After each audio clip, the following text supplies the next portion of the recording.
Hi there clients! Welcome back to my YouTube channel, Leon Mitsubishi. So for today's video, ipapakita ko sa inyo ang promo and yung ating full review sa ating Mirage G4 GLX and GLS CVT 2026 model. No? So once again, I'm Noel Alonsagay. So kung hindi ka pa nakasubscribe sa aking YouTube channel and nakafollow sa aking Facebook and Facebook page, so please do like, share, comment, and subscribe po. And paki-on na rin po ang ating notification bell para updated kayo sa mga ating mga latest units, promos, discounts sa lahat na Mitsubishi related na. So yun guys, check natin yung nagbago dito sa ating Mirage G4, GLX, and GLS CVT 2026 model. Naka LED headlights and LED daytime running lights na rin po siya. So for all variants po siya. Pati fog lights po niya is naka LED na rin po. Meron pa rin siya ng Mitsubishi iconic dynamic shield design. Same pa rin sa dati. Sa mags naman po, nagbago na. Meron na siyang 15 inches na two-tone alloy wheels. So sa GLS variant, makikita nyo yung turn signal lamps niya sa side mirror. LED na rin po yun. While sa GLX variant naman po, yung turn signal lights po niya is nasa fenders. Meron na rin pong noise cancellation yung kanyang windshield po. Sa kanyang engine naman po, meron po siyang 1.2 liter, 3-in-line, dual overhead camshaft, Maybach technology, gasoline, and meron po siyang 78 PS at 6,000 RPM po yung kanyang max power. And meron din po siyang 100 Nm at 4,000 RPM. Yan naman po yung kanyang max torque. Si GLS po is naka-keyless operation system, so kahit nasa bulsa nyo lang po yung susi, pindutin nyo lang po yung button na yun, is automatic na po siya mag-open. While kay GLX naman po is naka-manual key pa rin po siya, so susi pa rin po siya.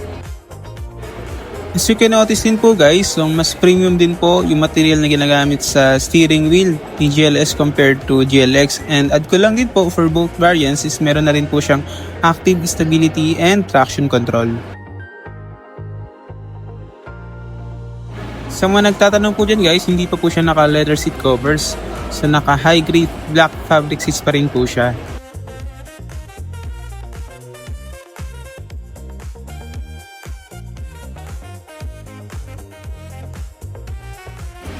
Naka LED rear combination lamps na rin po siya with vertical reflectors.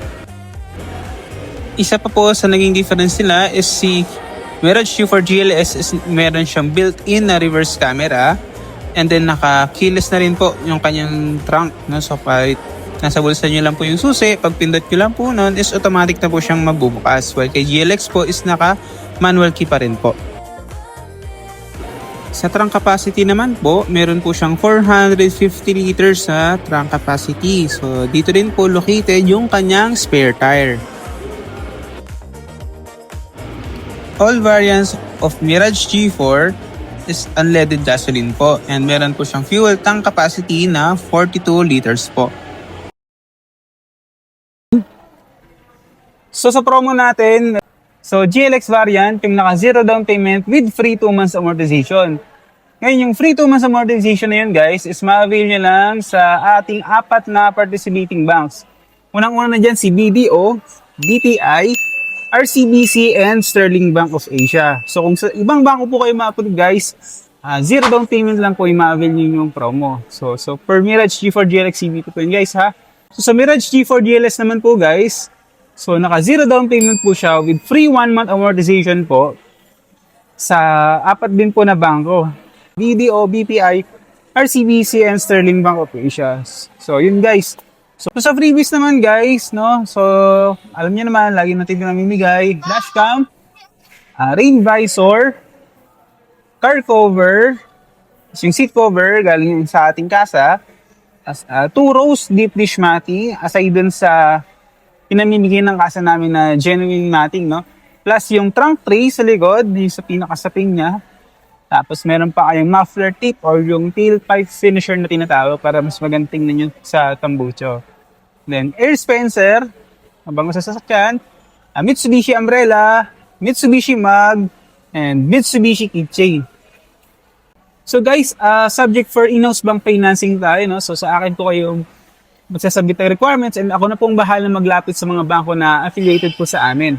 So yun guys, kung may iba pa kayong question, concerns, and gusto nyo mag-inquire, feel free to message me sa aking contact number na nagka-flash sa inyong screen.